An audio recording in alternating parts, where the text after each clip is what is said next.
السلام عليكم ورحمة الله وبركاته. ازيكم يا امارات؟ عاملين ايه؟ يا رب تكونوا بخير. معاكم اماني من مطبخ امي، وحشتوني جدا جدا. قولوا لي بقى كل سنة وانتي طيبة، علشان بكرة عيد ميلادي 1/1 ان شاء الله باذن الله. فيا ريت تقولوا لي كل سنة وانتي طيبة بزرار اللايك كده، حطوا لي لايكات حلوة كتير علشان الفيديو ده يستاهل. وبرضو تفرحوني، يعني كأنكم بتقولوا لي كل سنة وانتي طيبة، بدل ما تكتبوها في التعليقات. او لو حابين تكتبوها في التعليقات برضو يا ريت. ولو انتي لسه مش مشتركة في القناة، يا ريت تشتركي في القناة ان شاء الله. فيديوهاتنا تعجبك وتبقى فيديوهات خفيفة عليكي ان شاء الله. وفعلي زرار الجرس علشان يوصلك كل فيديوهاتنا.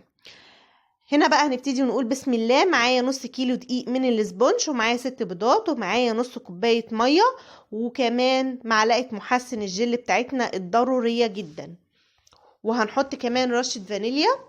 انا هحط هنا البيض بتاعي كله من غير ما افصل الصفار ولا اي حاجة خالص، واحط عليهم الفانيليا، واحط كمان نص كيلو الاسبونج من غير ضرب، وهحط نص كوباية المية، وبعد كده هبتدي اضرب. تعالوا بقى اما اقول لكم انا جبت دي الاسبونج ده منين. دي الاسبونج ده انا بجيبه من بنها، من محل موناليزا. للناس اللي في بنها لو سامعيني، محل موناليزا حاجته حلوة جدا ونضيفة. لو انت عايزة تجيبي خامات الحلويات من هناك هاتيها، مفيهاش اي مشكلة خالص. بالنسبة بقى للناس، العنوان الاول، العنوان بتاع موناليزا عند هيلتون، الشارع اللي قبل هيلتون بالظبط، جنب السجل المدني تقريبا. بالنسبة بقى للناس اللي في الخصوص، لو عايزين تشتروا طبعا دي الاسبونج ده، او تشتروا اي حاجة من خامات الحلويات، هقول لكم على محل دلوقتي اسمه مارشميلو. المحل ده عند الكوبري التاني في شارع عيادة المهدي. العنوان سهل طبعا ما يتوهش. هسيب لكم العنوان في صندوق الوصف. صندوق الوصف ده السهم اللي تحت الفيديو، لو دوستي عليه هيطلع لك صندوق الوصف فيه كل حاجة انا بقول عليها. هسيب لكم العنوان، وهسيب لكم كمان الرقم الواتس عشان تتواصلوا معاهم. ولو عرفت اجيب لينك الجروب كمان هجيبه لكم ان شاء الله، واحطه لكم في صندوق الوصف. ولو انتي بقى مش عايزة تشتري خالص دي اسبونج، بصي انا كده هضرب الاول على سرعة خفيفة، وبعد كده هحط معلقة المحسن الكيك، وبعدين هضرب على سرعة عالية جدا لمدة 7 دقايق. الفرن بتاعي شغال من قبل ما اشتغل في الكيكة نهائيا وبيسخن. وهخلص الكيكاية بتاعتي واحطها على طول في الفرن، على فرن سخن درجة حرارة 200 او 180 او متوسطة لو انت ما عندكيش درجات. وهتسيبيه نص ساعة، تسيبي الكيكة نص ساعة لساعة الا ربع، واختبريها بخلة سنان وشوفيها استوت ولا لا. خلاص كده. بالنسبة بقى للناس اللي عايزة تعمل دي الاسبونج في البيت، مش عايزة تشتري جاهز، هقولك دلوقتي على وصفة سهلة جدا. هي 6 بيضات، ومعاهم 1.5 كوباية دقيق، وكوباية سكر، و3/4 كوباية مية، ورشة الفانيليا طبعا، واكيد اكيد معلقة محسن الكيك عشان ما تفصليش البيض بتاعك. خلاص كده. لو جبتي محسن الكيك مش هتفصلي البيض خالص. لو ما جبتيش محسن الكيك هتضطري انك تفصلي البيض. وطبعا انا ما بحبش مرحلة فصل البيض دي، علشان بتبقى الزفارة عالية شوية. هتختبري الكيك بتاعك بالمنظر ده كده، هتطلعي المضرب بتاعك، لو نزل اشكال مش هتختفي معاكي بسهولة، يبقى كده الكيك بتاعك خلاص ناجح. هو بيتضرب عامة من 7 ل10 دقايق. هنا كده بقى انا خلاص سويته، وزي ما انتوا شايفين كده الكيكه بتاعتي ارتفعت على قد صباعي بالظبط. وفي كيكه هبطانه من النص، وكيكه مظبوطه من النص. هقول لكم ايه السبب دلوقتي، بس الاول نشوف الكريمه بتاعتنا. انا عملت الكريمه الخام بتاعتي، ضربتها بميه وسكر ورشه فانيليا، وبعد كده هحط 3 اطباق قدامي، وهحط فيهم كل طبق هحط فيه شويه من الكريمه. وهزود بقى الوان جل للكريمة، والجل احسن من البودرة بكتير جدا. جربي الجل، يعني هيبقى حلو معاكي غير البودرة نهائي، لان البودرة بيبقى فيه زي ملح كده، ما بيبقاش طعمه حلو في الكريمة نهائيا. انا معايا بقى لون احمر، ومعايا لون موف، ومعايا لون اصفر. اللون الاحمر والموف جل، واللون الاصفر مائي. هتشوفوا دلوقتي، بصوا المائي مش بيدي اللون برضو بسهولة، بس في نفس الوقت طعمه مش باين في الكريمة. يعني لو عايزة تجيبي مائي برضو ما فيهاش اي مشكلة. بالنسبة بقى لو انت عايزة تلوني شوكولاتة، مش بتجيبي الوان جل ولا الوان مية خالص. الشوكولاتة بتتلون بالوان زيت بس. تمام كده، علشان لو حبيتي تلوني شوكولاتة ما تلونيش بالوان لا جل ولا مية. انا هنا كده خلاص ظبطت الثلاث الوان بتوعي زي ما انتوا شايفين. تعالوا بقى اما اقول لكم الكيكه اللي هبطت من النص دي هبطت ليه، وكويس ان هي هبطت عشان اعرفكم الفرق ما بين الكيكتين. الكيكه الفانيليا طبعا اول ما استوت انا فتحت عليها الفرن حاجه بسيطه جدا، يا دوب بس وربت الباب وسبتها لحد ما بردت خالص. اما الكيكه الشوكولاته انا فتحت الفرن بس الباب رجع اتقفل تاني وانا ما خدتش بالي ان الباب اتقفل. فالكيكه هبطت من النص بالمنظر ده زي ما انتوا شايفين كده. بس طبعا ده مش هيأثر على عملنا في حاجه خالص، يعني احنا الحمد لله جامدين. هنسيطر على الموقف ان شاء الله. اول حاجه بقى هبتدي اشيل ورقه الزبده بتاعتي، وهشيل كمان الحروف بتاعت الكيك بتاعي. زي ما انتوا شايفين طبعا الكيك ولا محروق ولا في اي حاجه. ويفضل ان انتي تحطي الكيك في صينيه عاليه علشان يديكي العلو اللي انتي شايفاه ده. لو انتي حطيتيه في صينيه اقل من اللي انا حطيتها دي هيديكي علو اقل اكيد، علشان الكميه بتاعتك هتاخد كميه اقل. فهمتي ازاي؟ فلازم تكون كيكة الاسبونج الصينية بتاعتها عالية جدا كده زي ما انت شايفة. لو انت ما عندكيش الصينية دي هتعملي ايه؟ هتقسمي الخليط بتاعك على صينيتين، وهتحطي نص في صينية ونص في الصينية التاني، وهتدخلي هتسويهم طبعا واحدة واحدة، ما فيهاش اي مشكلة خالص. تمام كده. هنا بقى زي ما انتوا شايفين كده انا شلت الوش ده لازم تشيليه لانه بيبقى بيلزق، وطبعا مش هيبقى حلو معاكي خالص في الكيكه، طعمه مش هيبقى حلو لان البيض بيتركز فوق وتحت فهيديكي زفاره كده، احنا مش عايزينه خالص يعني، مش هنحتاجه في اي حاجه. فانا شلته وظبطت الكيكه بتاعتي كده زي ما انتوا شايفين بقت نظيفه وزي الفل. هبتدي بقى اقسمها على 3 طبقات. لو انت عايزة تقسميها اكتر من كده ممكن تقسميها على 4 وعلى 5 كمان لو انت حابة. انا قسمتها على 3 حلوة قوي لاني معايا كيكتين فهيدوني طبقات عالية. بصوا بقى زي ما انتوا شفتوا كده اهي واطية من النص خالص هبطانة. انا هقول لكم دلوقتي انا هعدل الموقف ده ازاي. خلاص كده انا خلصت تقطيع. هبتدي بقى احط الكريمة بتاعتي في الاكياس زي ما انتوا شايفين كده. ظبطت قمعين. الاكياس دي برضو انا جايباها من عند موناليزا، واكيد هتلاقيها عند محل مارشميلو برضو، ولو ما لقيتيهاش اطلبي قولي لهم انا عايزه كذا، وخدي صورة الحاجة اللي انت عايزاها علشان ما تقعديش توصفي على الفاضي او محدش يفهمك انت بتقولي ايه او بتوصفي ايه. الاكياس دي بقى استعمال كذا مرة مش مرة واحدة بس. اما الاكياس اللي انا بحط فيها الشوكولاتة وهتشوفوها في اخر الفيديو ان انا حطيت فيها الجناش بتاع الشوكولاتة دي استخدام مرة واحدة بس. انا كنت عاملة كريمة بيضة وكريمة شوكولاتة. طبعا الكريمة الشوكولاتة بتختلف عن البيضة في انك بتزودي كاكاو او شوكولاتة او جناش شوكولاتة. البخاخة دي بقى فيها شربات سكر بتاع الكنافة بتاع البسبوسة اي حاجة، بس خفيف طبعا علشان ازود الكيكة بتاعتي وتبقى طرية. هنا بقى بحط اول طبقة وبحط الكريمة، ومعايا شوية كيوي كمان هحطهم على الوش بتاع الكريمة. لو انتي مش عايزة تحطي كيوي حطي موز، حطي صوص شوكولاتة، سياحي الشوكولاتة وحطي الصوص بتاعها على الكريمة.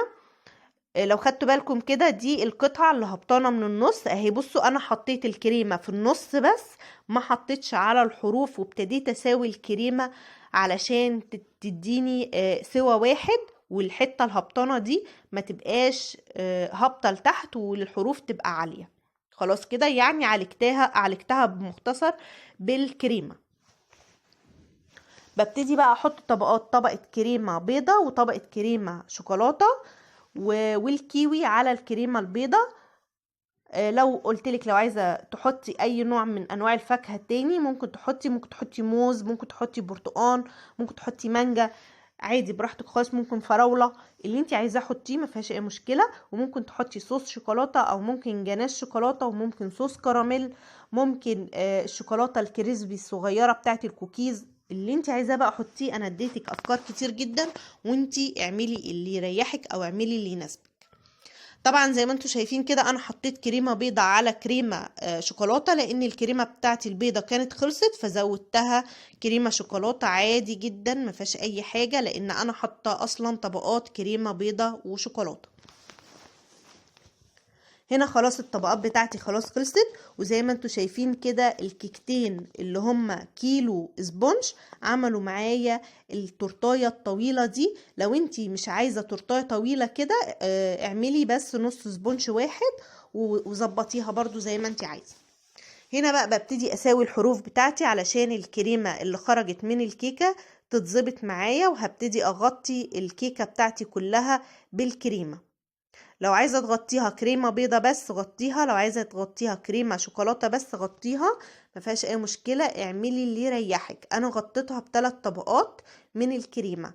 الشوكولاته البني اللي هي الكريمه البني اللي كانت معايا اللي هي الشوكولاته كانت كتيره معايا، فغطيتها اول طبقه، وبعد كده غطيت بكريمه البيضه، وبعد كده في الاخر خالص هغطي بالكريمة اللي هي الالوان اللي احنا عملناها في اول الفيديو. لازم اساوي الكريمة بتاعتي كده في كل مرحلة علشان الكيكة ما تبقاش باينة وتضايقني وانا بزين في الاخر.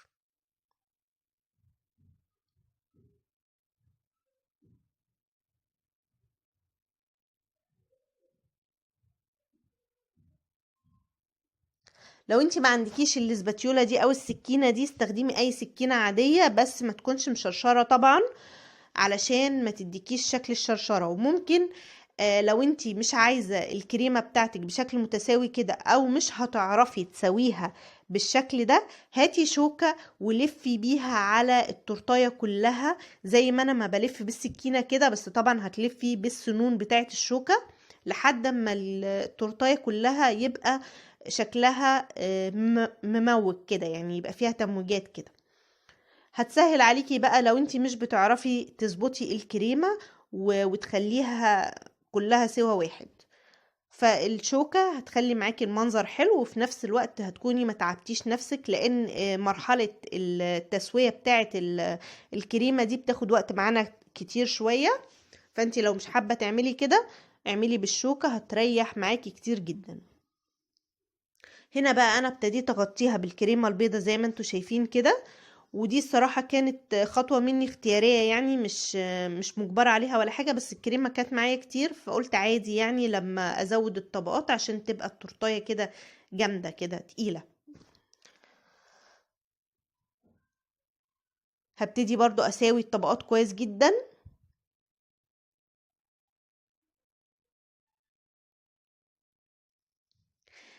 لو انتي بقى ما بتعرفيش تعملي تورتات او ما بتعرفيش تعملي كيكه خالص، جربي علشان ايديكي تتعود وتتمرن، احسن بكتير ما تروحي تجيبي تورتايه من بره وتلاقيها فيها فاكهه حمضانه زي اللي انا جوزي جابها لي السنه اللي فاتت. طبعا هو جابها لي علشان يحسسني ان هو بيحتفل بعيد ميلادي، لان هو بيشوفني كل سنه انا اللي بعمل التورتايه لنفسي، وبقف بتعب نفسي كتير في المطبخ علشان اعمل تورتايه. فهو بقى يعني حب ان هو يجيب لي تورتايه جاهزه، بس للاسف انا ما بحبش التورت من بره اصلا. بخاف من زفاره البيض لاني بشم فيها ريحه الزفاره بتاعه البيض. واتفاجئت بقى بالفاكهه الحمضانه، واتفاجئت كمان بقشر البيض اصلا في الكيك. يعني ما تجربوش كيك من بره كتير، يعني حاولي تعملي الحاجه بنفسك. طبعا كل واحد وليه رزقه، وانا والله مش بقطع ارزاق حد، بس برضو الحاجة في البيت بتختلف عن حاجات بره كتير جدا. حاولي انك تطوري من نفسك كده وتعملي الحاجة في بيتك، اضمن وانضف واحسن بكتير من انك تشتريها من بره. هنا بقى زي ما انتوا شايفين كده انا كان معايا الكريمة بتاعتي اللي انا كنت عاملاها في الاول خالص، معايا اللون الاحمر اهو، حطيت منه تحت خالص. هحط طبقات من الالوان علشان تديني الوان مختلفة. وبرضو هساوي الكريمة بتاعتي على التورتاية علشان ما يبقاش الشكل مش حلو. هنا بقى هحط الاصفر وبرضو هرجع اسويه، وهتلاحظوا ان الاصفر دخل على الاحمر والاحمر دخل على الاصفر وبقوا الاتنين مموجين مع بعض كده، فهيدوكي شكل حلو. وهنا هبتدي احط الموف. لو انتي بقى مش حابة تعملي الدرجات دي من الالوان اعملي لون واحد عادي، لو مش عايزة تعملي الوان خالص ما تعمليش، ما فيهاش اي مشكلة. اعملي كريمة بيضة او كريمة شوكولاتة، هيبقى شكلها برضو حلو ان شاء الله. دول بقى الشوية اللي انا بطلعهم من تسوية التورتاية من بره كده، فقلت احطهم على اللون الموف علشان يبقى فيه تمويجة من فوق كده مش اكتر يعني.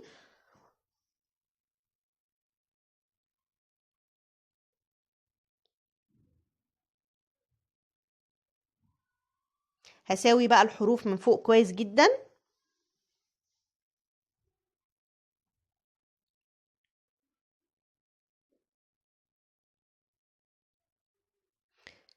هنا بقى هبتدي انقل التورتاية بتاعتي على القاعدة بتاعة الكيك، وزي ما انتوا شايفين كده انا خلاص زينتها بروزتات من الكريمة، وبعد كده جبت جناش شوكولاتة، وهبتدي ازينها من على الحروف كده بالشكل ده.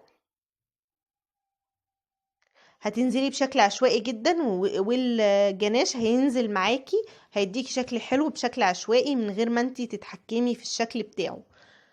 الكيس ده اللي انا قلت لكم عليه ان انا بجيبه برضو من مستلزمات الحلواني من عند موناليزا او مارشميلو بقى زي ما انتوا عايزين. الكيس بيتباع تقريبا ب2 جنيه او حاجة زي كده. هما كام كيس؟ ب25 جنيه، يعني حبة حلوين كده ب25 جنيه، فتقريبا 100. انا بجيبهم على بعض وبيقعدوا عندي بقى لحد ما يخلصوا، بيسهلوا عليا حاجات كتير جدا. ولو ما عندكيش قمع فده هيسهلك كتير جدا انك تجيبي بس الاقماع الاستانلس وتحطيها في الكيس وتشتغلي بيها زي ما انتوا شايفين كده. انا خلاص خلصت. هبتدي بقى احط بقية الجناش اللي فاضل معايا في النص. انا حطيته بس في النص كده علشان احط عليه مارشميلو.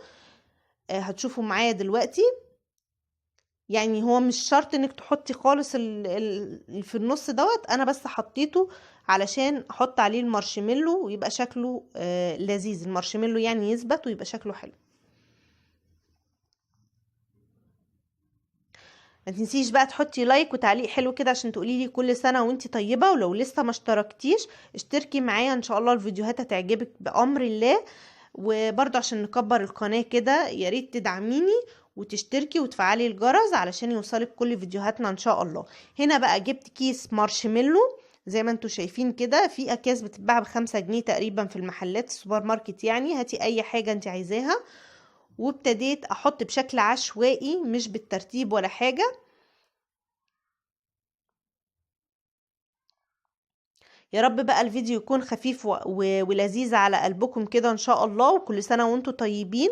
ما تنسيش بس اهم حاجة لايك حلو كده من ايديكي، وفعلي الجرس علشان يوصلك كل فيديوهاتنا، واشتركي في القناة علشان نكبر القناة بتاعتنا. شكرا جدا ليكم.